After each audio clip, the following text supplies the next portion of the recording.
You just can't work it out. You okay, Beth? What? Oh, I'm just doing this because I haven't got my mask. That's all right. You come and stand next to me and we'll both be safe together. There you go, that's fine. So you ready there, Daryl? Fantastic. Okay, so Daryl is going to do the rounds so that you have got that opportunity to break the ice, say who you are, what business you are with, any good news. I will ask you not to handle the microphone if you would, please. Daryl will handle that. Now, just a couple of housekeeping rules.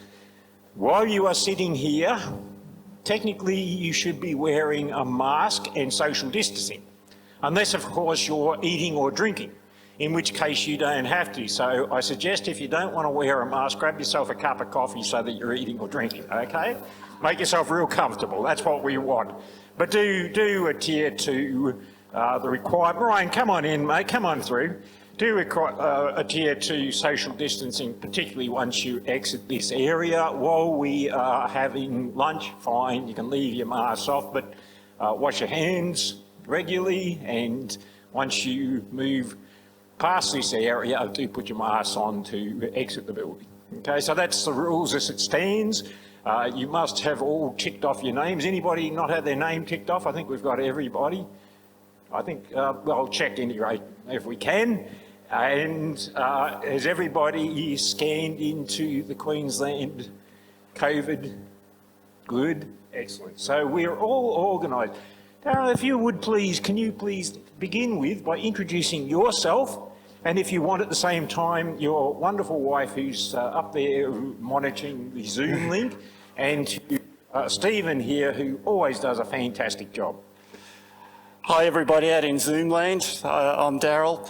If you're in Zoom, you've already met Beth, who was up in the back room, and together we run a business called Darbeth, which focuses on business, tech and communications. It's a lot of things that we do, and people sort of come out with different aspects and think that's all that we do, but anything to do with tech and communications, we're a one-stop shop. So anything from getting your network set up to this sort of thing here with the cameras and getting your live stream actually out and working, that we can help you along that journey. So that's what we do. Some interesting wins that we have had. One of the areas we work in is called Sonics, where we put in, among other things, phone systems.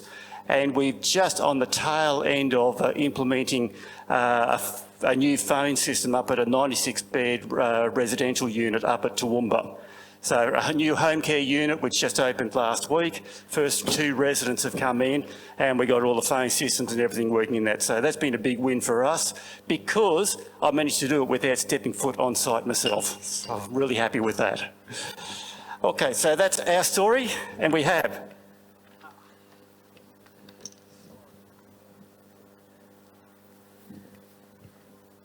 Right. Okay.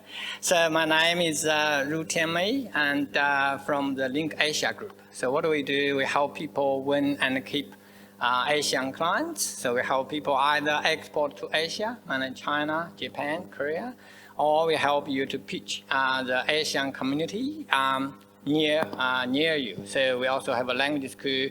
We're doing cultural training for Japanese and Mandarin. That's it. Morning everybody, John Hale, the strategy guy. I'm a professional speaker, I'm an author and a strategic advisor, and at the moment setting strategy is proving to be a really interesting exercise with clients, because when we set strategy it's about knowing what's not going to change so we can place a safe bet, and at the moment a lot of the bets are off, so it's a really interesting space to be working in. I didn't suggest that if you do go over from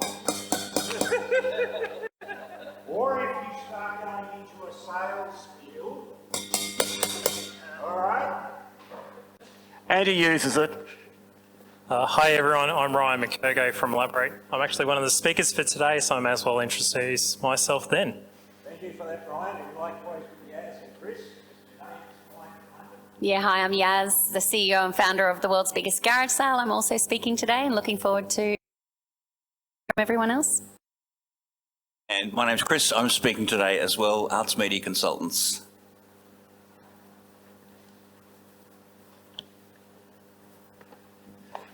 Hi, I'm Kevin from Interactive Experiences. We work everywhere from airports to zoos, and we help tell your story with interactive multimedia, touchscreen tables, interactive video walls, and we do conventional video walls, and just getting your message out at your place or at a trade show. What was your name again? Kevin Wright. Kevin Wright. Kevin, and welcome back. Kevin hasn't been for a while, but it's been for a lot of years. Good morning, my name is Greg Cree. I am founder and chair of two charities that build housing for people we describe as disadvantaged by circumstance. We're really targeting older single women, women that have come out of DV and single mums. And a bit of joy in the last 2 weeks is that the second charity got its charity registration, that's Housing for Change. And it has a model that allows us to put older single women in there to share, 3-bedroom, and we only charge them 30% of their pension, and we can sell that to an investor. Congratulations on getting your second charity through. That is fantastic. This is such important work. We've seen a real expanse in ladies looking for support since COVID began. It's always been an issue, so great to see in Queensland we have this type of work going on. So congratulations. G'day everyone, I'm Chris from CyberGuru. It's my own IT consulting and training business that I started at 14 years old. It's now celebrated 24th birthday this year, and we've got a range of IT consultancy and training services to small and medium-sized businesses.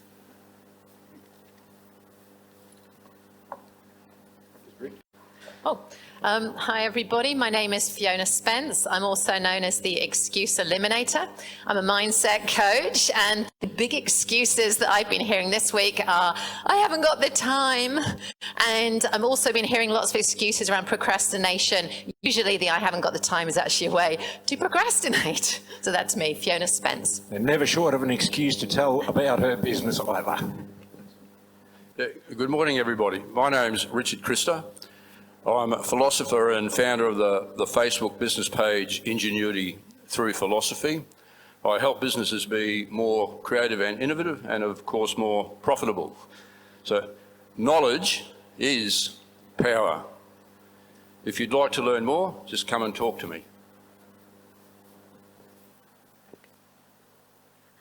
Hi everybody, my name's Pushpa and I'm from Leaders by Design and the Women's Mentoring Foundation. So we work with developing leaders that are only going to impact the world in a positive way. And because of current demand, we're also extending our services as a clinical neurotherapist on mental, emotional, social, and physiology well-being. The other organization is my Women's Mentoring Foundation, where we help women from hurting to healing over a 12-week program to get them to becoming strong in their self-development, to eventually becoming strong, independent leaders themselves so that they can be living and contributing to our social and economic Australia. And we'll give a big hand to Steve down there, because as you were introducing yourself, he's busy running through the list to get the right title up. Hi everyone, my name is Pablo. I'm the founder of Zenva. We are an online academy that teaches digital skills in coding and game making. Think of a Netflix, but for programming courses. Our goal is to help people succeed in their coding careers and hobbies. Advancing Champion Enterprise Network, and welcome along for the first time to Expressway, Pablo. Good morning, everyone. My name is Paul Garcia. I'm with CCIQ, which is Chamber of Commerce and Industry Queensland. Over a 150-year-old organization, not-for-profit, and I'm the Chamber Relationship Manager, which means I get to go around to about 117 chambers around the state. They're all on a journey, look where they are in the journey, and see if I can help them in any way to help business. To have you with us as well, Paul. Thank you for coming.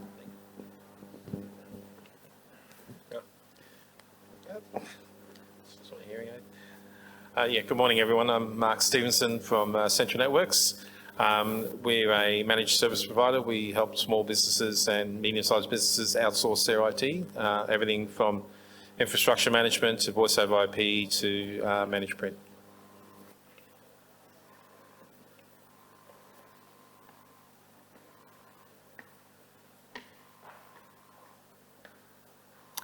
Good morning, everyone. My name is Leanne D'Souza. I'm one of the co-owners of Nightlife Music. We're a 30-year-old family business based in Queensland with the world's leading technology for the background music for business, and Crowd DJ, which is our app, which has had millions of downloads around the world. Our biggest win is the cruise ship industry is opening up, and that's pulling us back to being busy overseas. And our biggest challenge is while Sydney's shut down, a fifth of our revenue disappears, and for Queensland tech business, that's not easy working nationally. Thank you.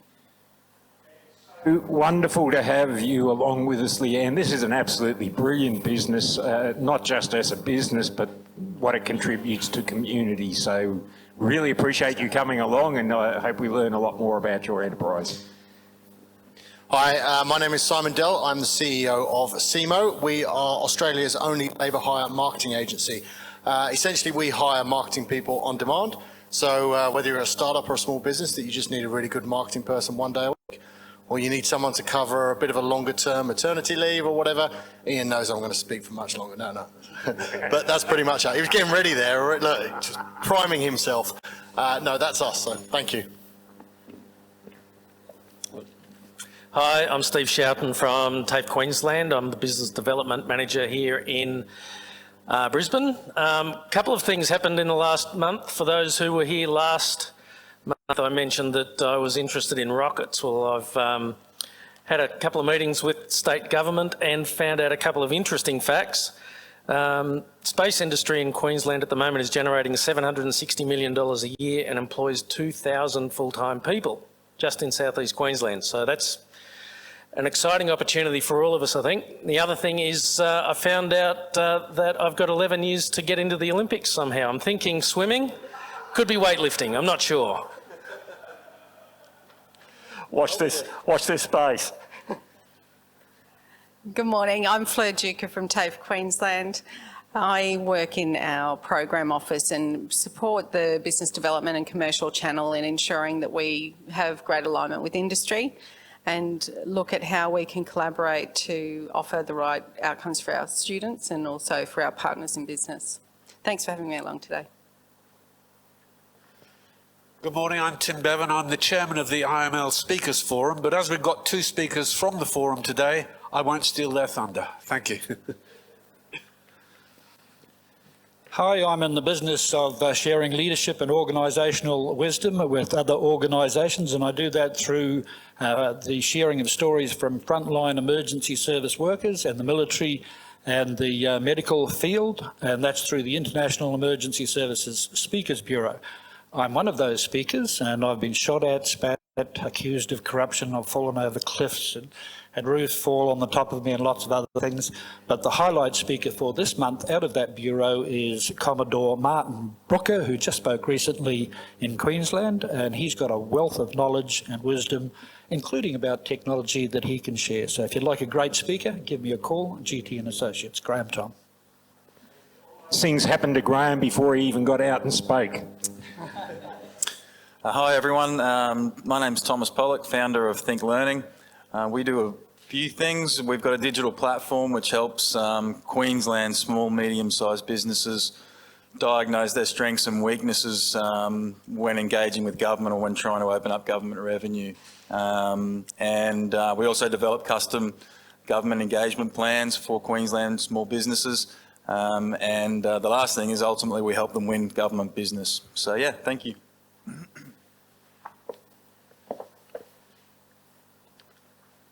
Good morning, everyone. My name is Chris Calabrese. I'm working in the community with a group of DigiClub. We established last year, since the pandemic, to help mature seniors develop digital literacy, because we felt this was a big gap in the community. So we have twice a month a drop-in session to support them at the Interoperability Activity Hub, and also some pop-up sessions in health supporting search in the medical area where the people will be much needed at that stage. Good morning, everyone. My name's Kasha Kondis, and today I'm representing Crisco as the director here in Australia. We provide a credit risk assessment platform for lenders and anyone who's providing any kind of credit to others, as well as a marketplace for small to medium-sized business owners who want to find the best and quick finance options, I guess, credit options for themselves. Looking forward to, one of our most recent wins is with Amex over in the States. Looking forward to hearing a little bit more about everyone's business here and getting to know you better. Thank you. Great win for Crisco is a new ACE member as well, so fantastic. It's wonderful to see you come along. G'day everybody, Howard Nielsen is my name. I run Green Street and the Sustainable Startup Hub with some assistance from Advanced Queensland. The Sustainable Startup Hub is essentially a space for startup organisations who want to operate at an environmentally sustainable base, and we're working on 3 online tools at the moment. One of them is to establish where you are at the moment on that sort of roadmap. Second thing is what is it you might do about it, and the third thing is how to actually procure things in a sustainable way, so which is one of the important things these days. We've got quite a number of people in the value chain who are realising that for them to compete in the open market, they need to establish worldwide that they do have environmental credentials. So that's what we're doing at Sustainable Startup Hub. Thank you. Well done. Nobody got gonged off this morning. Everybody gave a wonderful elevator pitch, and we know now who everybody is in the room. And I hope you were listening in so that you know who to connect with after the meeting when we're networking, because this is your forum. This is for you to get to know each other, form supply chains, mentor each other, support each other, and this is what we're wanting to do in Queensland. But what we don't know yet is who is on our Zoom link. So are we able to cross to our Zoom members from around Queensland? Let's get some checking up there. Beth, could you highlight each person and unmute them? And as I'd introduce them, please, Beth, who they are. And as you come on, if you're on the Zoom, could you do the same as what you've seen the people in the room do? Thank you. Beth, the first one is?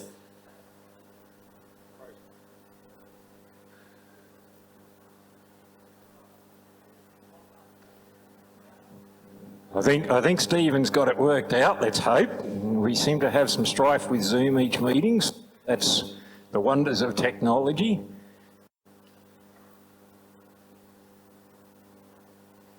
And they did test it beforehand to make sure it all worked. So this is normal. Now we can see some people, we can see some faces.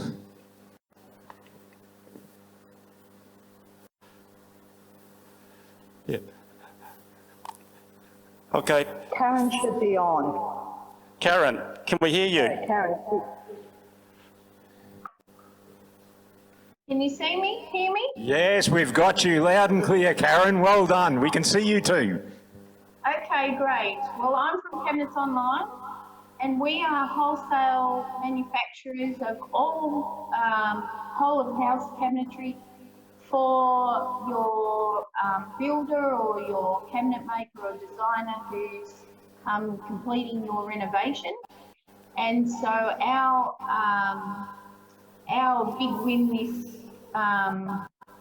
since COVID started is learning what pivoting is and learning to not just be online with our system, but be online with our personality. And so we're learning how to market ourselves. I'm interested in strategy and that sort of thing, because we're being service people, we don't tend to talk about ourselves too much. So if anyone can help me or wants to connect with me to help me there, that would be great. And what part of Queensland are you from, Karen? We're in Loganholme, so that for transport reasons, we service all of Southeast Queensland clients and their customers. So Karen, I'll be very pleased to talk to you about what support we can provide through Advance Queensland to help you with your marketing strategies. We'll have a talk after the meeting, okay? Thank you very much. No problem. Who's up next, Beth?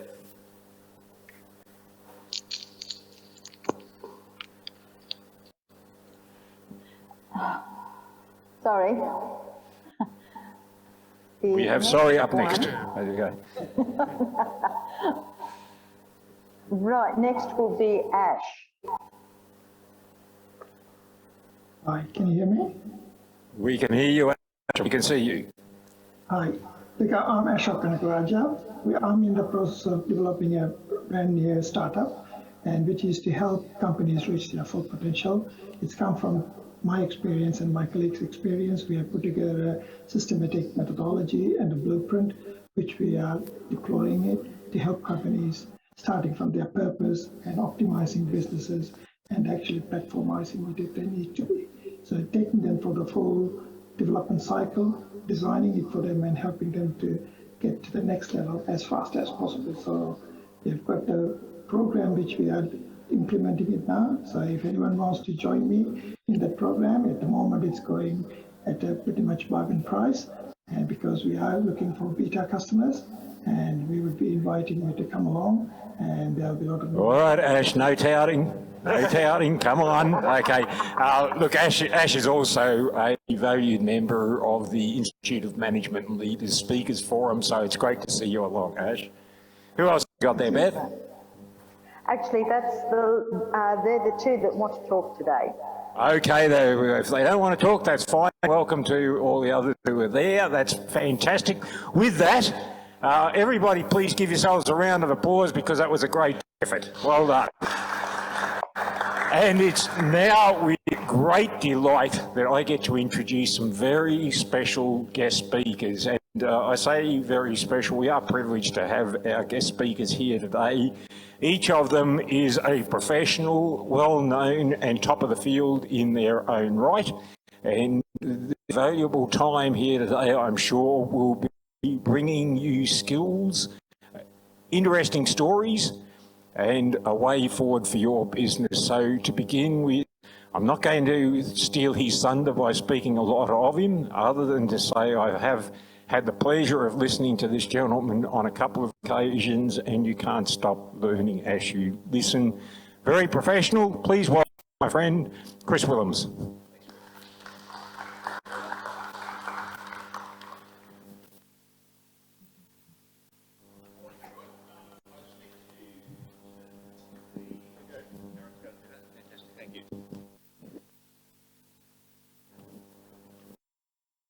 Beautiful. Everywhere. My name is Dr. Chris Willems. My background spans about 40 years in the performing arts and television, and for 25 of those years I was a professional mime artist, and I work in corporate communication. I'm just about here thinking, what the hell has mime got to do with corporate communication? When you consider that mime, at its most fundamental, consists of the analysis, manipulation, stylisation of body language, and body language is so much a part of human communication, it's not that surprising. But I'm not here to teach you how to mime artists, although having said that, can you do this please?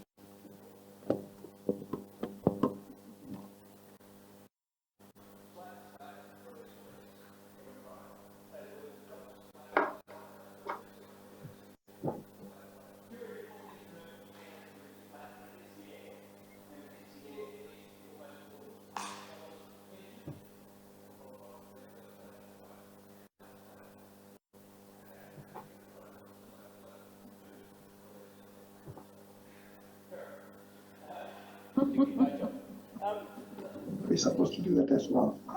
Okay. What did you have to do to do that? What did you have to do to create that simple illusion? Sorry, what was that? Well, that goes without saying. You have to think about what you're doing, okay? We don't really think about bands and things very much, but when you're presenting, you need to think about all of this, whether that's live, like we are today, or on camera, like we are with Zoom. The This is a really interesting piece of research that says that communication is the most critical skill for effective leadership. And unfortunately, it's also deemed a skill in need of greatest improvement. So there's that fundamental gap between expectation and reality in communication. In the majority of businesses, that's really scary. So given that, I have a question for you. Who feels 100% completely comfortable presenting business videos? Great, fantastic. For the rest of us, beautiful. For the rest of us, we kind of need to do something about that. And the reason for that is because 82%, probably more these days, of all online communication is via video. And the really scary statistic is that 500 hours of video are uploaded to YouTube every minute. That's extremely scary. So how are you going to cut through that tsunami of visual information? Because you've only got about 3 seconds to cut through it before people, before this happens to you. One click away from oblivion. 3 seconds is about all you've got. But what would I know? Why should you listen to me? Brief background. Oh, something's right. Anyway, I started off in consulting engineering, was doing music at the same time, and music got me involved in theatre and television. I went to London and studied mime and design for television, worked for the BBC, and came back to Australia, and I've been doing mime and television and theatre ever since. And university teaching and research. I picked up a master's and a doctorate along the way. When I say picked up, I kind of did the work. You know, it wasn't one of those Mickey Mouse things. And I've been doing corporate communication coaching for 20 years or more. The point about all of this, you look at that list and you go, what have they got to do with each other? And it's not that obvious, but what I've discovered, and I'm sure all of you have discovered it as well, is no experience is ever wasted. Everything you do teaches you something. Everything you do adds quality, depth, richness, and texture to everything else that you do, and everything that you teach people, and everything that you mentor them with and through. It's not working. Darryl? Darryl?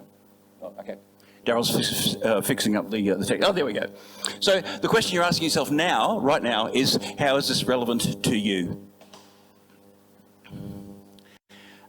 Putting all of those things together, where this red triangle is, that's where you come in, because this is all about you. But who are you? You might be a CEO, you might be a business owner, you might be an entrepreneur, you might be all of the above, quite likely. And so you have to engage with a whole range of different kinds of people and stakeholders and investors. And entrepreneurs aren't that different from artists in many ways, because what entrepreneurs have to do is sell their passion to get investment, okay? And that's what artists do all the time. So the common factor in all of that is engagement, and we achieve engagement through effective communication. But what is business communication? It's essentially two people talking to each other.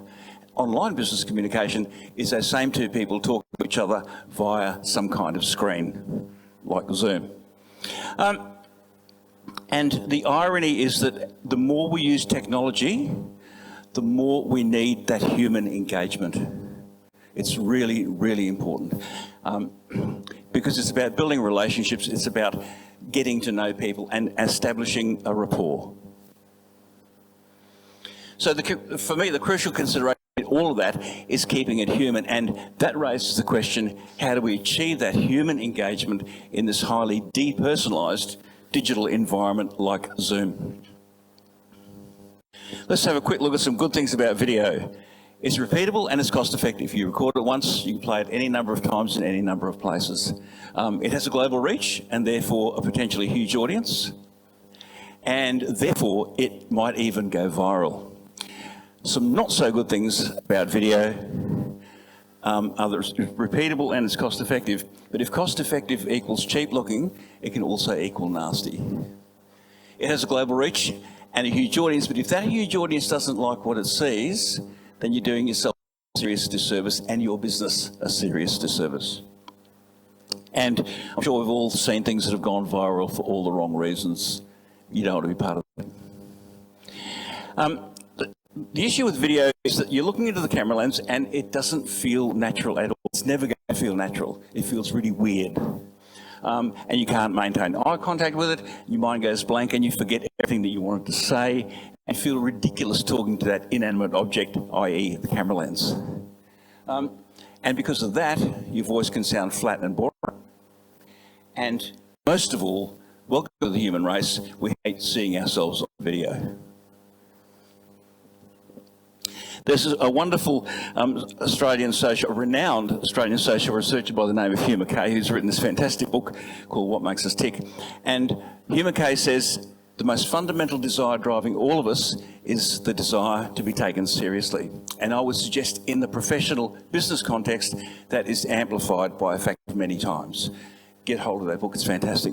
How can we be taken seriously though if on camera we look like frightened bunnies? How can we be taken seriously when in the space of half a minute we undermine professional credibility built up over half a lifetime out of a simple lack of awareness of ourselves, our visual environment, or how to present our information to a camera? Because talking to a camera is very different to talking to 400 people in an auditorium, 40 people in a seminar, or even 4 people in a boardroom. There's no visible audience.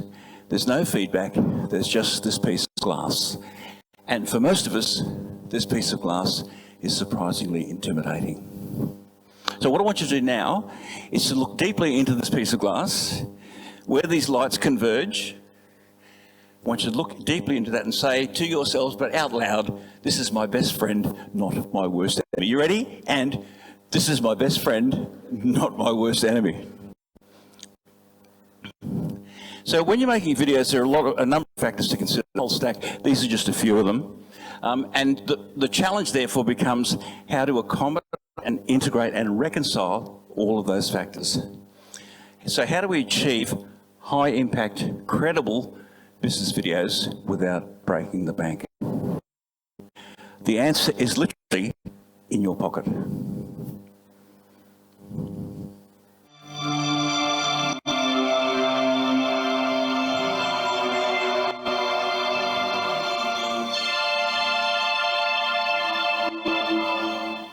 These devices, the cameras in these devices are really, really good, okay? So you can, with this device here, you can create really credible business videos, and you can do that very inexpensively.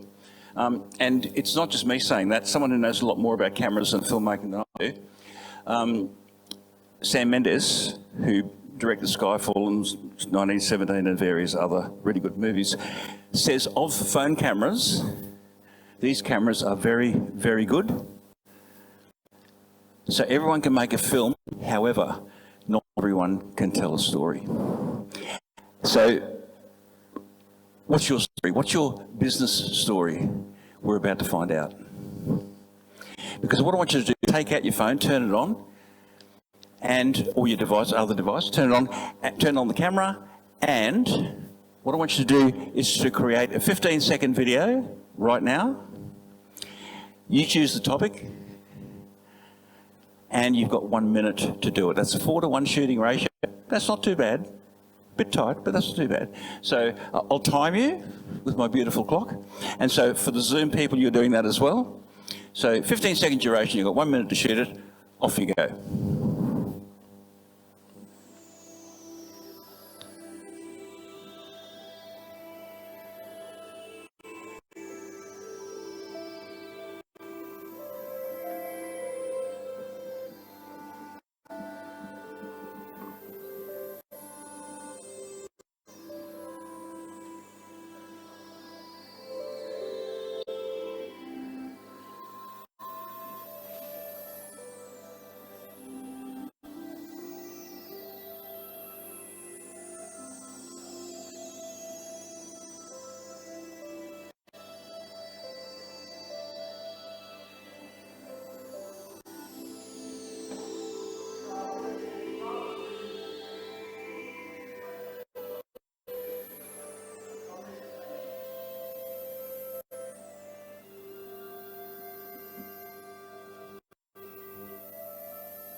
Time's up.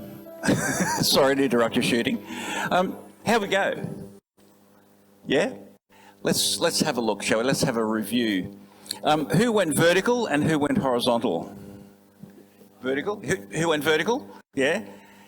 Photos are great vertical. Video horizontal, just because we're used to, every screen you look at is landscape. Okay, do video landscape. Too light or too dark. The lighting in here is pretty good. Might be a bit dodgy up the back there, but generally speaking, the cameras are really good, so they can cope with low light. Who looked at the lens and who looked at the screen? If you look at the lens, yeah? Great. So for those of you who are watching back yourself on video, if your eyes in there are not looking at you, that means when you're recording it, you're looking at the screen rather than the lens. It's a tiny little invisible dot on your device, okay? Look at the lens. It's a bit tricky. And who went over 15 seconds? Yeah? Anybody go appreciably under 15 seconds? No? Good. It's really hard to stick to a time. And 15 seconds, so it's remarkable how much information you can get across in 15 seconds. We become attuned to that shortness of concentration span. Fundamentals, and for the Zoom people, there's a lot of stuff in here about Zoom, and which we use all the time. We've had no choice. This is Boris Johnson from last year. And there are a couple of things, a couple of features of note. Anything with a yellow circle around it, there's too much headroom. Headroom is the distance between the top of the head and the top of the frame. It's a very common thing with Zoom. Okay, it becomes distracting after a while. You just want people to tilt their cameras a bit. Red circles, light. Where's the light coming from? If you're in front of a window, you're going to be a silhouette. No one is going to see you. Combination of light behind you and also the distance from the lens. These lenses are wide-angle lenses, and what they tend to do is throw the background way back and pull the foreground forward. Okay, so they exaggerate the distance. So combination of, they're sitting in front of the light, so we can't see them, and they're a long way up. The Lord Chancellor, I'm not sure what the story was there, but this looks pretty weird. Try and avoid having things growing out of your head, like flagpoles and trees and pot plants. And these two here, it's good to have bookcases and things. You look like a learned, well-read person, but this bottom here looks a bit borderline scary and freaky. In fact, that's Matt Hancock. I think he just resigned recently because of a scandal. Now we know why. Bottom left, Amanda Milling. This is great, really clean background, no distractions. However, the colour of her hair is not unlike the colour and tones of the background behind her, okay? So she's kind of like she's floating. It's good to have something in the background just to add depth to the shot. Anything with the green tick, the headroom's pretty good. And again, if you're using your position, horizontal and vertical. And finally, Boris, I'm not sure what Boris was thinking, but it clearly wasn't about framing, but he had COVID at the time, so it's probably a reasonable excuse. Okay, remember these devices, the cameras on these devices are autofocus, generally speaking. So they're going to look for straight lines to focus on. Unfortunately for the Governor of the Reserve Bank, that's what his camera did. And it focused on the straight lines, the high contrast lines in the background. So the background is in focus and the foreground, who is the speaker, is out of focus. Yes.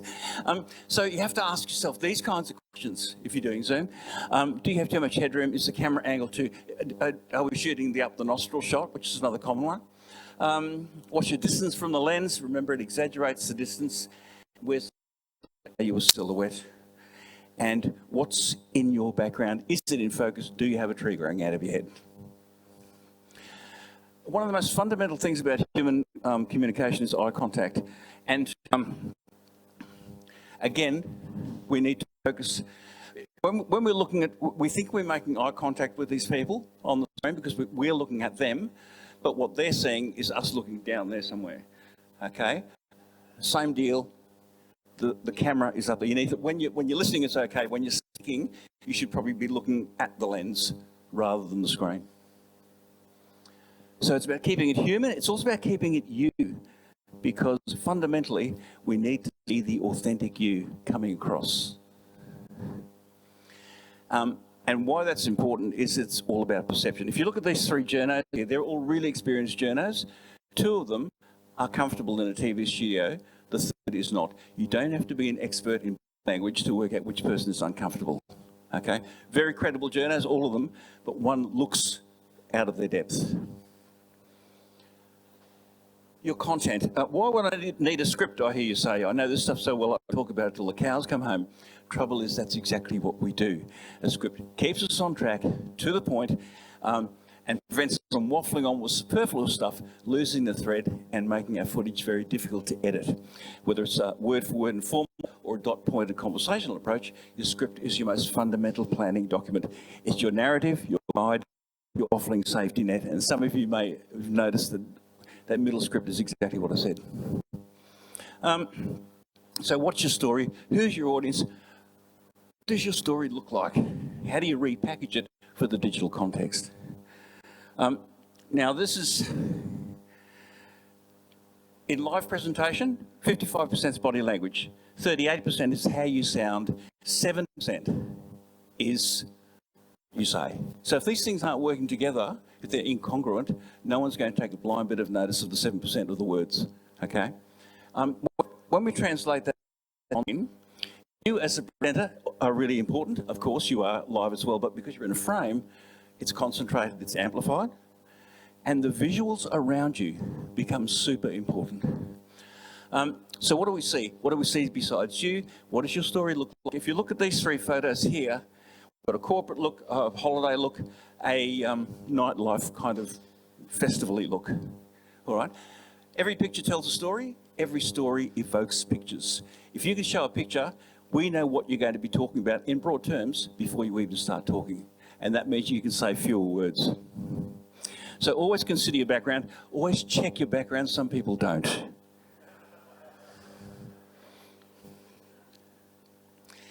We've talked about the equipment you need. You've got it in your pocket. Okay, it does all of these things. You can become a combination of this device and the internet. You can become a micromedia mogul. You can become Rupert Murdoch, probably without the money, but you have that kind of reach. It's fantastic. So you can take your business ideas to the world. Because when I started, it's all about you. It's all about you making an impact.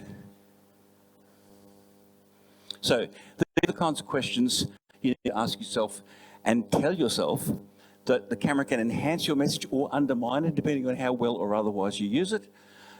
It's presenting the camera is different, and you need to repackage your content for the digital environment. And your visual context should support rather than distract or detract from your message. And you can massively boost your online credibility and your business through video, okay? So you can engage more, but spend an awful lot less. We've had no choice. We've discovered that we spend an awful lot less by using video. Having said all that, it's really important that people engage with each other in the same room like we are today. It's so important to do that. Questions? Why is there no questions? Because we're going to ask all of our speakers to come out and answer questions shortly, which leads me to thank you very much for Chris. That is absolutely brilliant. Did I say it wasn't going to be brilliant? Fantastic information. I have a real pleasure to introduce you now to a young man who I met through the IML Speakers Forum a couple of years ago, a little bit raw at the time, and I announced Christmas, but certainly the most improved speaker, and in fact he got the Speakers Award there. Not only has he improved as a speaker, but has done an absolutely superlative job as a business manager to grow an enterprise to leading class. He'll tell you a bit more about the business. I'm not going to, again, steal his thunder, but he's going to tell you about the growth of this business and how important communication has been to him and how that communication has come about. Please welcome my friend Ryan.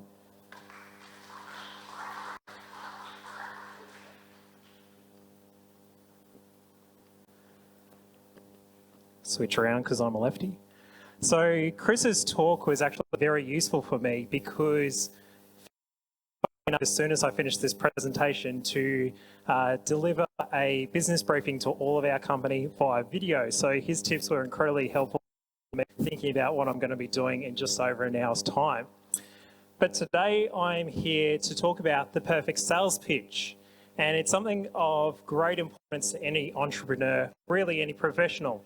The ability to convey your idea, your product, your service, and to be able to do that clearly, succinctly, and really make an impact is oh so important. Myself, as a way of introduction, I'm not an entrepreneur, but you could call me an intrapreneur. Over the last 5 years, my job has been to lead our Queensland office for Elaborate that effectively started from scratch. 5 years ago, I returned to Brisbane from Melbourne by myself to start up our newest office. So fast forward 5 years, we have grown to 30 people. I continue to lead that group, and now we're one of the largest consulting groups across our company. Elaborate is a specialist management consultancy. If you've heard of a thing called agile software development or agile ways of working, that's what we specialise in. We go into organisations to either help them deliver on those projects, predominantly in IT, or also help them introduce a new way of working that's more effective and efficient for them. But that's enough about me, because I'm here to talk about a few different things. The fact that practicing can make perfect. And I'll talk about the benefit of different speaking groups. Ian's already dropped a few clues of the ACE Speakers Forum and the IML Speakers Forum that I'm a part of. And I'll speak about the benefits of why they're so important, particularly for us as entrepreneurs. Then I'll share a real life story where I've actually leveraged the IML Speakers Forum to practice before I delivered a presentation that ultimately led to us winning business. And finally, the thing that is sometimes a bit awkward for us as entrepreneurs is sales. And so different strategies and things for you to be thinking about that integrates all that we're learning about today. So I wanted to start off with a quote by Mark Twain. And the quote might seem a bit ironic because you're thinking, well, an impromptu speech is impromptu. We deliver it on the spot. We might be called, like we were, to give introductions about ourselves. How on earth can I practice that 3 weeks advance? Well, I actually probably want to challenge Mark Twain and say it's 3 months of practice, because in order to deliver a good impromptu speech takes practice. That's one thing that I've been using the IML Speakers Forum for, is to, as people will call it, punish myself in constantly doing an impromptu presentation. But really, what I'm trying to achieve is that ability to deliver a good presentation with clarity, structure, and getting the point across. And doing, I had no idea what to talk about. I think I was talking about Black Lives Matter, and I was like, what? I'm not in the US, so I'm not really keeping across this. But all right, let's give it a go. So the importance of being part of a public speaking group to talk on topics that you might not have an idea, but also then related to your own self, is vitally important. So that's some of the benefits that is also important when joining a public speaking group, and why you might want to do that. Because you get to work with other people that have a shared interest in wanting to improve their craft. Public speaking is an instrument. You don't get good overnight. It takes weeks, months, sometimes years of practice. Same with any sort of sport, particularly ones that involve more hand-eye coordination.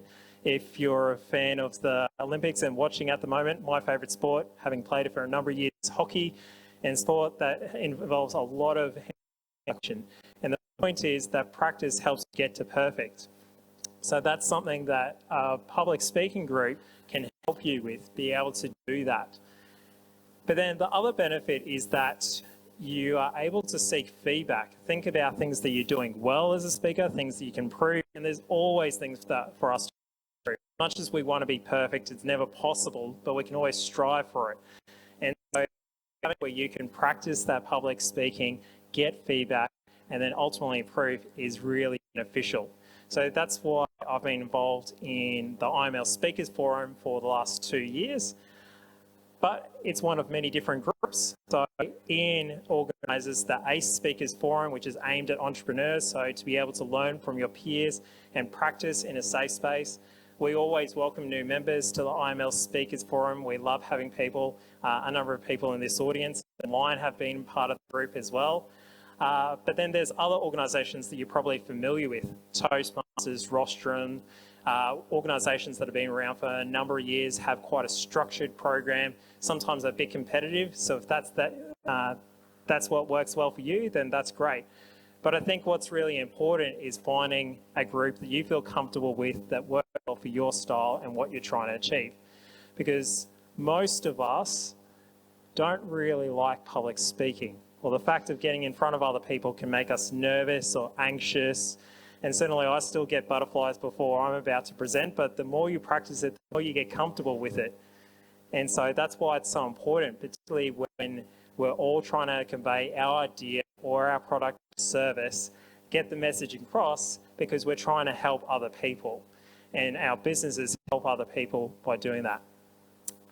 So those are different groups that you could join, but I want to give you an example of where I used the IML Speakers Forum. Funnily enough, this photo was taken probably at the last time I spoke in front of an audience as opposed to online, over 2 years ago.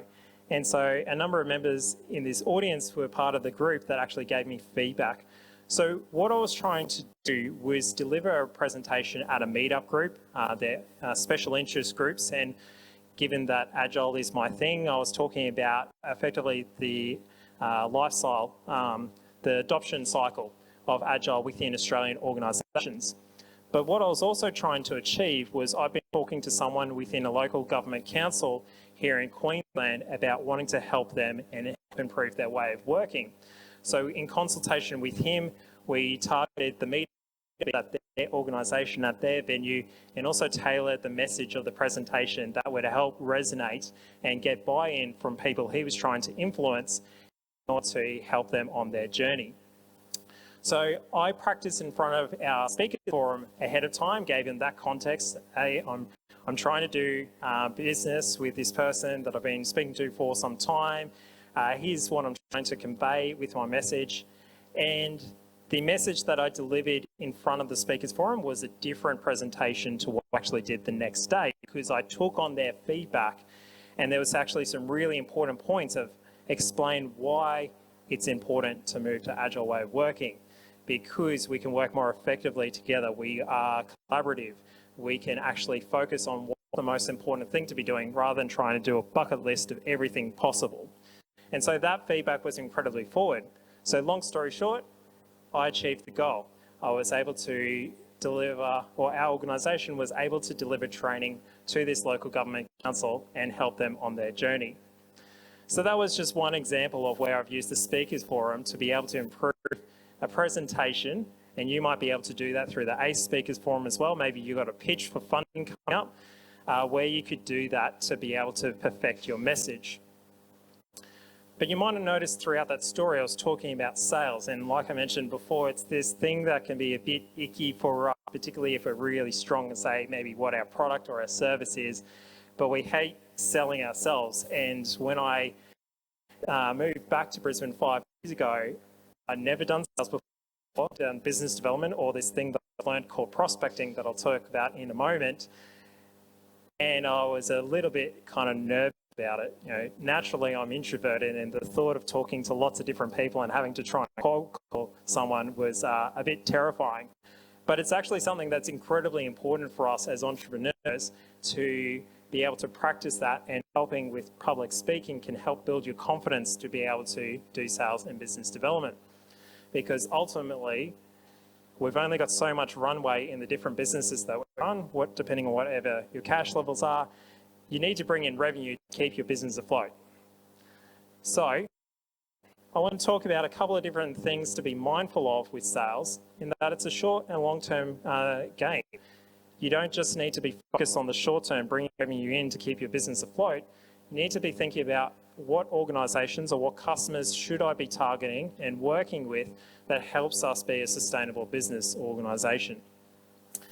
The other point is that you need to structure your approach to market. This was incredibly important for us to navigate COVID.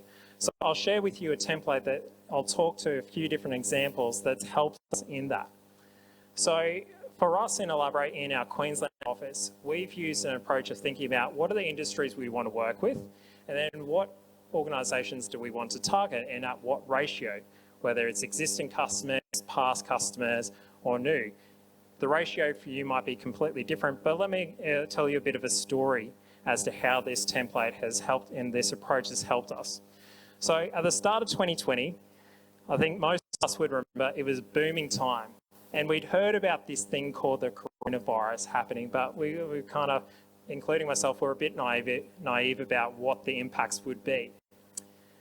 But what I had been hearing through a number of industry experts was that at some point in time in the future, we're going to be heading into a recession, whether it's 2020, 2021.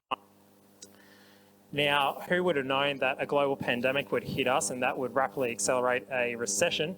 But what happened was we thought in advance about what are the industries that we work with that safeguard us. As we navigated and fortunately survived it, Elaborate lost 50% of our revenue in the peak of COVID in those kind of that March, April, May time last year. But what happened in Queensland is that we protected most of our revenue because of our industry mix. And that's something to think about. And you want to be both kind of on the offense and defense in terms of the business that you work with. And like I mentioned, for us, a ratio of existing, past and target client, for us 70-20-10 works, but it might be completely different for you. The cost of sale of doing business with existing companies is far less than new businesses. So think about that in terms of what makes sense for your business. But I want to leave you with a couple of takeaways, some resources to look at. Like I said, prospecting is sometimes scary, but getting tips from experts is really useful. So Jeb Blount is a guy that I refer to regularly. I've listened to the summarised version. No? Okay, you're not seeing it. Never mind. So write down the name Jeb, G-E-B, Blount, B-L-O-U-N-T. He's got a book called Fanatical Prospecting. I'll listen to the summarised version of Blinkers, that's really handy. But also you can find his podcast on Spotify. So whatever mode of learning works really well for you. If you need tips and tricks about sales, business development, prospecting, really good guide to listen to. So today we've talked about why public speaking groups are so beneficial. It's because you can perfect your craft. And so by using a public speaking group, you'll achieve that mission of selling business through a presentation. Doing that, I was thinking about what's our sales strategy as well. What's the short-term targets versus the long-term targets? So for us entrepreneurs, it's really important to be thinking about all of these aspects, how you present yourself, but also what you're targeting. So I hope you take this away as an action of how you can deliver the perfect sales pitch. Ryan, I believe Ryan had one more announceable as well. Yeah, if my contact details were showing up on screen, I'd be telling you to find me on LinkedIn because like many organisations right now, we're hiring. So particularly we're looking for an account manager to help us grow to the next phase, but also for some of our consultants. So if you find me on LinkedIn, I'm probably the only Ryan McKergow in the world. It's quite a unique last name. But you can find my details. It was on the invite for today, and you can see the roles that we're hiring. And we will put Ryan's contact details onto the Expressway LinkedIn. So I tend to look out for that. Ryan, thank you so much. As always, really appreciate it. Thank you. Ryan, have you got time to listen to our next speaker? Well, sit somewhere, but if you have got time, this is a speaker that you really shouldn't miss. Ryan's spoken about the practice, and of having impromptu speeches already prepared in your mind. Well, I've got to say our next speaker is the quintessential expert at doing that. And what I love about this presenter is the passion that comes out with every presentation to deliver our business case study, one of the resident businesses here in the... You're still resident here? No doubt, of course you have. You've got new facilities, but started out here with the Advanced Queensland. I've worked with our speaker now for some years. I've seen this business grow and and grow and really now become Australian leader, working towards world leader in her field. Please welcome Yas. Thank you, Ian. I learnt a lot this morning from both Chris and Ryan, and appreciate that there's always learning. I always say, I think I teach my children readers are leaders, but I teach learners are earners, and not about being rich in life. I mean, yes, rich is one measure of money, but rich in wealth of self, and that's something I'm really passionate about. I heard a few mindset coaches and other coaches in the room, and certainly really passionate about learning. This is my team, or some of them. We reside out now at our own precinct called the Circular Economy Precinct out in Morningside. What is the world's biggest garage sale? Well, we are absolutely not what we sound anymore. One thing someone said to me 4 years ago when I pitched our business on this stage was, circular what? Well, circular economy was not trending 4 years ago, and now it's one of the biggest trending terms in the world, and circular economy is certainly the way for the new economy. And back then, I didn't believe all the naysayers and doubters. I used it as energy for myself, because yes, I am fueled with passion, but I invest myself fully in what I do as long as I believe in it, and then that's easy to be passionate about it. Love is absolutely a part of our brand, and I'll talk a little bit more about that shortly. Your posse, your people, that is something that I feel has been a major game changer in what we do in our organisation, and I feel along the way I've learned about your network being your net worth, and you know, who are the top 5 to 10 people you spend the most time with. Well, that's likely to be a reflection on your life, and I choose very purposely top 5 or 10, and it's probably more than that, because I'm really passionate about learning and absorbing so much from the people that I surround myself with. I always want to be the dumbest person in the room so that I can continue to learn so much from those around me, and not just for not even for my business. I was an entrepreneur for a very long time before the word trended, and again, I was taught as a really young person to act like an owner, whether you are or not. And my history actually spans back, I was telling my 15-year-old daughter just the other night, to Silvio's Dialer Pizza, where I was a pizza delivery driver at 17. And wasn't I gifted? My first manager, Kerry May, Don May, the very CEO today still of Domino's, was my first manager. And she taught me very young, time to lean, time to clean, Yas. Don't let me see you sitting down on the job. I was a pizza driver and I got paid to deliver pizzas in my red Datsun Sunny. I wasn't a pizza maker or a cleaner. That wasn't part of my job description, but that didn't matter. Basically, if the pizzas weren't being delivered, I was on the job, cleaning the store, learning about pizza making and all sorts of different things. And as a senior in year 12 at the time, I loved it because I had some independence. But what I didn't realise it would lead me to is having someone like Kerry believe that I could be a store manager. And she saw something in me. At the time, I didn't know, I was 17. And what Kerry saw is what I see now is a part of the very essence of who I am. I'm driven, I'm passionate, I'm competitive, I'm very obedient and coachable too. Also very forthright and opinionated, but not shy about being honest and authentic. Values that once upon a time you might not have been able to show up on stage without freaking people out in the audience. But it's the most valuable values you can ever show, your true self. And so the people around me, I want to make sure that they are my supporters, the people that will champion me when I'm not in the room, the people that will uplift everything I do as a person. Because if my personal brand is strong and authentic, then it doesn't matter what business vehicle I'm in at the time.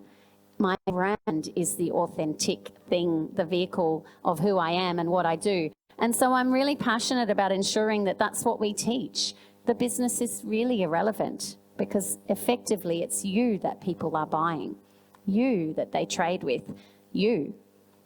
So this was us. 8 years ago, I thought all my friends were wanting to raise charity money, and I could see people rolling their eyes every time I thought, buy a cupcake. I made some brownies and people were rolling their eyes, not on purpose, but I read their body language and it was like, oh, another charity thing. And yet my mum had breast cancer. She was going to die very young. And I was really passionate about raising money for cancer research. And I couldn't understand why my triathlon friends riding around on $5,000 to $10,000 bikes were rolling their eyes at a $5 cupcake. So I thought, how do I raise money without asking people for money? That was the problem I thought I was solving. What I realised after running the world's biggest garage sale, a crazy event I started that I thought would happen in my garage, is that people had all these dormant goods, idle assets, products that weren't being utilised long before they needed to go to a transfer station.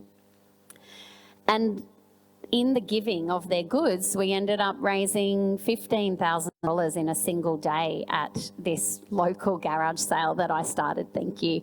And I didn't know at the time, little did I know, it's almost 8 years to the day, as you can see, August 3rd, that this would turn into a business. And it was only when the chief entrepreneur at the time, Mark Salby, said to me, "You've been running a business for 4 years. Can you afford to feed your family without earning a dollar for the next 18 months? And I said yes, even though I was the primary breadwinner in my family. My husband's always been the primary carer, and I've worked ever since we had children. Since the day we had children, I continued to work full time. It's something I'm very energised by, and it works well for our family. But what it turned into was, and I'm hoping we can get the YouTube video up, is, and there's no audio in this, so I'll talk over it, is after I quit my job, went all in, no plan B, the world's biggest garage sale $15,000 event with 500 customers, spending on average $30 a head, if you work out the numbers, turned into a 10,000 people event, where in a single day we were able to mobilise millions of kilos of product and save it from going to landfill in one of the best events of its time in this country. We raised over $150,000, and I was a founder at the time, and do you know what we did with that money? We gave it all away. I committed to giving it to charity. I still didn't know my business model. It would have been awesome to keep that 150 grand. You can see the amount of work that went into that. That was 2 solid weeks of building the world's biggest garage sale. And quite remarkably, while we didn't know what our brand would do, we had a good recognisable brand, we had customers, and we had all the things that founders struggle to get: revenue, money, sales, network. We didn't have tech at the time. And what we then ended up seeing is this evolution of our brand when I came into the accelerator here and was one of the B&E 4 invested companies through the River City Labs Accelerator. And that put revenue or equity at the time into our business to allow us to work at our business model. And again, I was a crazy founder that didn't have tech, that had customers, and how on earth would you be in a tech accelerator? We didn't need tech to do what we did, but we knew tech would scale what we did. And so it was actually more about discovering the business model and how we might be able to... Oops. And so we'll move on to the next slide now, if you want to minimise that YouTube channel for me. I have a short 2-minute video that's going to play shortly, and I'm loving that. I'm hoping, and I invite Chris to give me some pointers for improvement on it. But what we discovered was we were in a $4.5 trillion economy. And again, I had to do a lot of convincing and pitching and running on the bandwagon of customers and network. And I want to share with you some of the lessons I learned along the way. We're in a great network. The Sustainable Development Goals, the United Nations, the economy, the investment, the Trevor Evans Minister for Waste, all of the signals right now are saying we're in the right industry. We won awards, the Lord Mayor's Business Award for Sustainability. I had no idea you had to get a photo with Quirky on stage. Clearly, I was not trained on that one, Ryan. I was just so excited that we won. 2 days later, my mum died unexpectedly. 2 days after that, my husband's dad died unexpectedly. And so we went from the highest of highs thinking we have a world's biggest garage sale event in 2 weeks. We were in the middle of an accelerator. We were meant to pitch our business a few weeks later for capital, and we lost 2 members of our family. I ended up sleeping at the garage sales site for 2 weeks because I was too scared to drive a car because I thought I might fall asleep at the wheel because I'd just lost my mum. And it was a really difficult time. I remember I was meant to be here to pitch in that room upstairs to 30 investors who all had money, our business. And I had to Zoom in at the time before Zoom was an acceptable way to communicate your business. And I basically said, without being rude, look guys, this is what we're doing. Here's our 2-minute update. Sorry I couldn't make it over to the breakfast, but almost like I'm too busy doing my business to be there to pitch you to convince that you should invest in my business. But we definitely pricked up the ears that day of a couple of investors who have since invested in our business. And I always say, if you're going to do anything in life, do that. So that acronym that we've made up, I've made this up, because I work with a whole bunch of people and I want to make things not complex, make them palatable, make it easy to understand. The way that my complex brain works at rapid speed, that sometimes, well, all the time, will do two things. I'll either energize people or exhaust them. And there's not really an in-between, and I'm perfectly own that. But transparent, honest, authentic, and tenacious to the core. That. And we've been able to, with our authentic brand and our storytelling being our selling, really align ourselves with some of the most remarkable partners. And I'm going to show you a partnership video shortly of what being authentic and vulnerable and truly who you are can actually bring to you and your business. So I'll just cue again.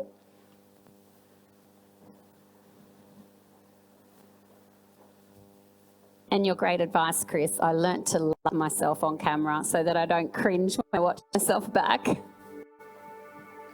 Officeworks is committed to selling quality home and office furniture, but inevitably there's a small amount of product that is unfit for sale. Our partnership with World's Biggest Garage Sale provides a solution to this. My name is Matt from Officeworks at Redbank. I'm the supply chain manager for Queensland.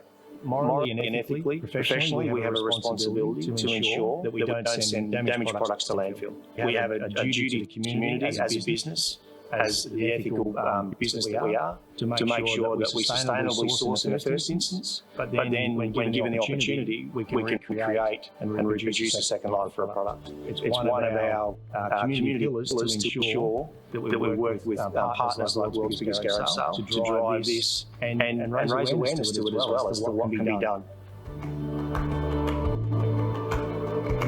Hi, I'm Yasmon Grigaliunas, CEO and co-founder of the World's Biggest Garage Sale. Really effectively what we've become in the last 12 months is an entire circular economy precinct that activates dormant goods for good at scale, far beyond what we ever thought potentially was possible at this period of time. I guess when you consider a large leading retailer like Officeworks, who are really at the forefront of sustainable production, and when we look really deep into the products that they're constructing, making, purchasing and selling, we see a strong commitment to sustainability, and there was this gap in the perfect side of things. Now we have regular deliveries on a daily basis of imperfect products that come through both from customers like Officeworks, but also from smaller enterprises, from really large global enterprises, and even from consumers, everyday households. We provide end-to-end solutions to be able to build circular economy through the rebuilding and in some cases even reshaping and remanufacturing of products so that it can be reloved, repurposed and ultimately re-commerced so that we can be a sustainable enterprise ourselves. The work we do contributes to Officeworks and their goals, and the work they do contributes to us and our goals, but ultimately the work we both do together, 1 + 1 is 3. We're actually contributing to the greater good for consumer, for community. It's a fantastic opportunity for Officeworks. I think to see Yasmon and the team at the World's Biggest Garage Sale, what they do, the passion they have with the product we provide. There's a community aspect, and there's a real feel-good piece for our team that we can support the World's Biggest Garage Sale and what they do. So thank you. The reason I show that, and I'll wind up, I know Ian's got the clock on me, is because that can go out far and wide and tell the story of what we do beyond our brand name and our evolved brand name. And I've just got a couple of other wind-up slides to talk to you about. It doesn't really matter how good or not good you are. Retailer. Think re-commerce. So most of the products we have within our circular. It doesn't really matter how good or not good you are. We work with a lot of different ability people. We went from 6 staff to 33 staff in the last 12 months with no investment during the period on our own revenue and growth during COVID, which is very challenging.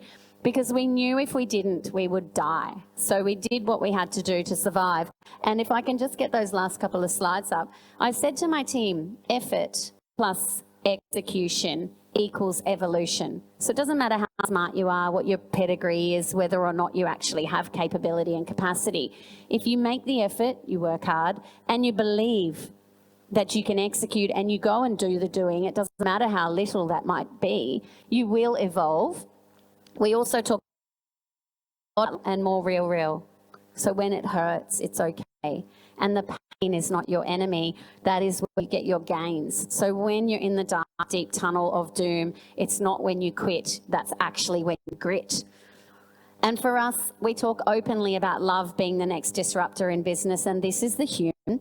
This is the element of being able to cry and hurt and feel the pain and not be ashamed about your business potential and profile being hurt by that, but instead it actually being so much more palatable and authentic, remembering that people want to do business with people. And I want to leave you with this today. I always have word of the year or the Watty, but my word of the year this year I couldn't decide, so I chose the letter G. Grigaliunas is my surname. But it's because the letter G represented the hard, the grit, the grunt and the grind. It also represented the soft, the gentle, the grace and the gratitude as a leader that I have for everybody that believes and invests in me, because it's all about the genuine goodness and growth of our business, but more importantly, the growth of the humans that work in our business. And on the back of winning the national award, the Minister's Award for the Environment, which is actually quite game-changing for us. We have so much to do, and we want to do it together. And when we tell our story authentically, we always attract the right people and detract the people like our souls. So I would leave you with that today. You will not be for everybody, and that's okay.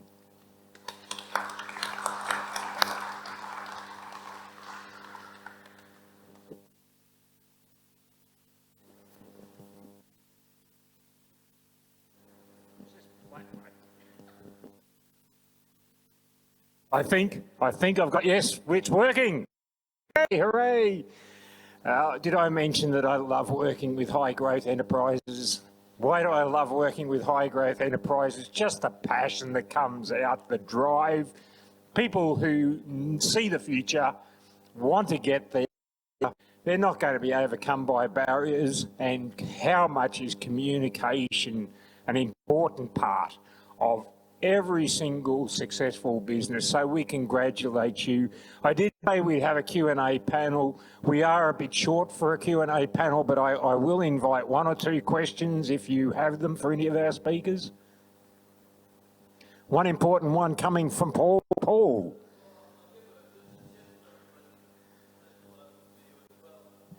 We'll just get a microphone up to you, Paul. It's not a question, it's just a comment, but the quick low-hanging fruit for all of those who are in front of a camera, if you don't have time to think about your background, your head, the lighting, whatever, put it on blur.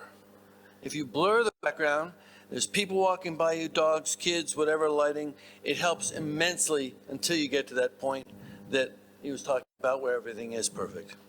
Yeah, I tend to blur the foreground, mate. It has a far better impact. Yes, John. My question is around Zoom and video chats. Obviously, you want to look at that little light at the top of the computer screen so you're making eye contact with the audience. However, as you said, when we look at that lens, we go blank because we don't have a human reflection coming back. So I played around with that, and sometimes I get that Zoom screen really small up near the camera, so that I'm kind of getting that interaction happening because I can still see the person I'm relating to. So I'm looking a little bit below the lens, but I'm still not looking into the lens. And I'm wondering whether you've come up with an innovative way to stay connected in the eyes, but also look into the camera. That is about a 15-minute question. Practice and just getting used to it, the strangeness of looking at the dot. And then keeping the voice animated. And a broad tip, gesturing, even if the audience can't see your hands on screen, and they probably shouldn't, gesturing is really important because it keeps the voice alive and active and coloured. Okay, so gesture. Sorry, what was that? No, don't do that. Don't do that. No. They're very We'll scary freak in some ourselves cases. Guys, look, I'm sorry. We have really good speakers here. We are having a combined lunch today with the tenants. Very special occasion, so it's more like a banquet I see they're setting up in there. There's a huge amount of feed. I hope you're all hungry. Plenty to drink, plenty to eat. What I'm going to do just for the next couple of minutes before we close is invite our partner organisations and other organisations to have a very quick, and again, you've only got a few seconds to give the key points of what's happening in your world. And I'm going to start with TAFE Small Business Solutions. Who wants to have a talk on that? Is that going to be Stephen? Fleur, here, your opportunity. Welcome, Fleur.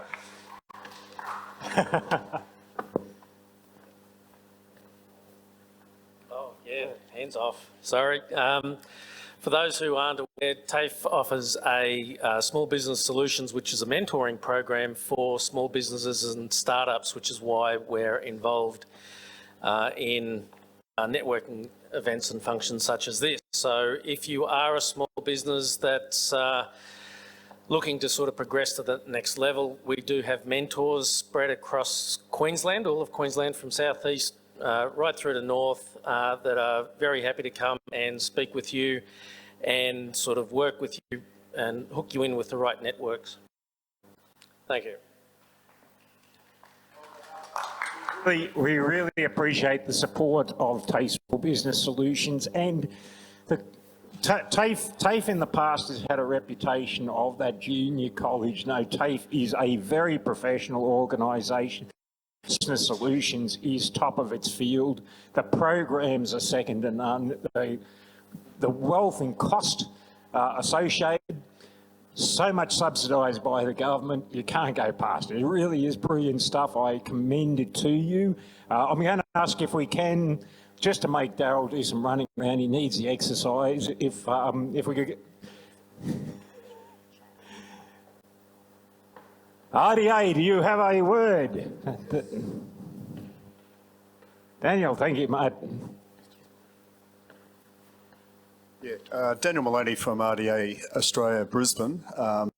We're pretty excited about the Olympics, winning that, and we're talking about space, and even in the idea in 10 years' time we should have the technology of maybe sending up those gold medals and doing an orbit before it comes back down, and even a light relay option. But to be serious about that, and as Steve, who's also on the RDA Brisbane board here, and we help the regions, there's another 9 RDAs in the region areas, but we're a capital city RDA. We're very heavily, considering very excited about the space industry. And we're collaborating right at this moment, and there's a fund out there called the MMIC Fund. It's a modern manufacturing initiative and things. So just watch this space, so to speak, and exciting times. And it's just things like the Olympics, this part of the world's going to take off, I can tell you. Thank you very much for that. That's really fantastic, mate, and we really appreciate the work that RDA has done to support us here. Now we've got CCIQ. Did you want to have a word about anything, Paul, that's happening of great importance? Oh, thank you, Ian. I think the cool thing in the audience today, there's so many individuals who've contributed to the success of chambers around the state. Some of the speakers here, and I think that's the cool thing about chambers. They're collaborating more than ever. RDA is having such success. Every single one of the RDA locations around the state is engaging with the chambers, helping small business. And so I think that they're doing a fantastic job, as well as the speakers here today. I think that Tom has been at least, I don't know, 12 different chambers, and so organizations and get-togethers like this help immensely with small business. Thank you very much for that, Paul. Well done. Tristan's trying to avoid my eye contact because he knows I'm going to say, Tristan, do you have anything to say there, mate? Business station?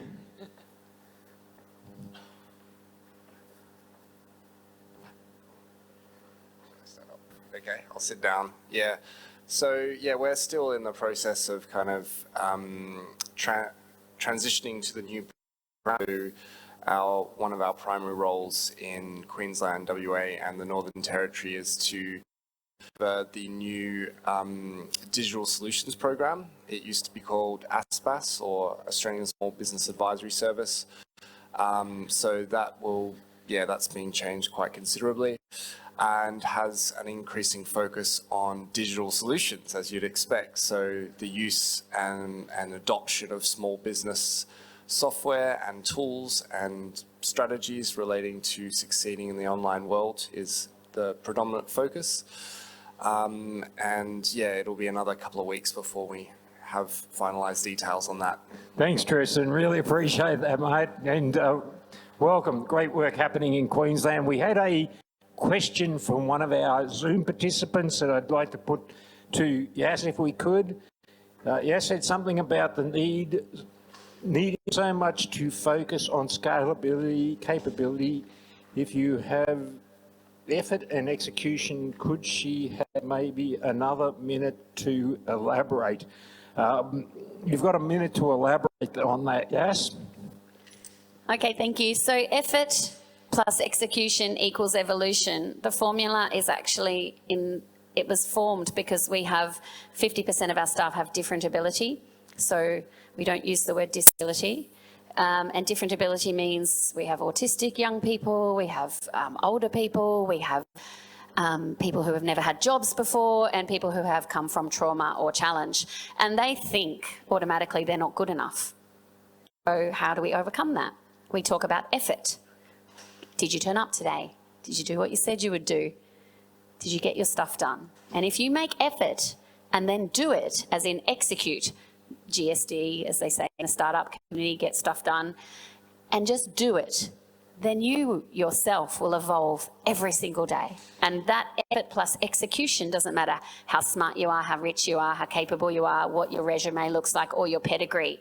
It's actually about you. And I can control a lot of things in this world, and there's a lot I can't control. But the number one thing that we can all control is what we say to ourselves. So we're all about trying to fuel people's minds that they can do what they say they can do, and we want them to say that they can. Make the effort and execute. And how they evolve is their own journey, and we're just there to support that. Thank you so much, Az. Ladies and gentlemen, look, there are so many other people I would like to give opportunity to speak, but we are going to network. I see Tim is up there, Tim from the IML Speakers Forum. I think we've heard from a number of speakers, but do you talk to Tim or Paul or Chris or Ryan? Unfortunately, has had to go to a meeting, as he said, or me.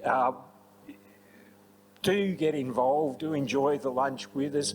I'd like to close the meeting for you all to join with me in showing appreciation for the fantastic speakers that we have. Did anybody not learn anything today? I wouldn't expect to see a hand go up, because I certainly did as well. It was a brilliant presentation from both of you and Ryan. I thank all of you for being involved. Show Chris and Yas your appreciation, and Ryan when he looks on video. Again, a huge thanks to our partner organisations, TAFE Small Business Solutions and RDA Queensland Brisbane. Really fantastic support. We will be welcoming some other partners. Thank you to the Beth team for the great work. As you can see there, there's a lot in it. There's a real lot in organising that, and staying calm is the main thing, and we've overcome. It's like that little duck on the pond, you know, the legs are going 10 to a dozen underneath there while he's looking calm on top, but we know that's a fantastic job. Anybody got an absolutely critical, important comment to make? That being no, I'll declare this meeting closed. Come and join us for lunch. Thank you all for attending.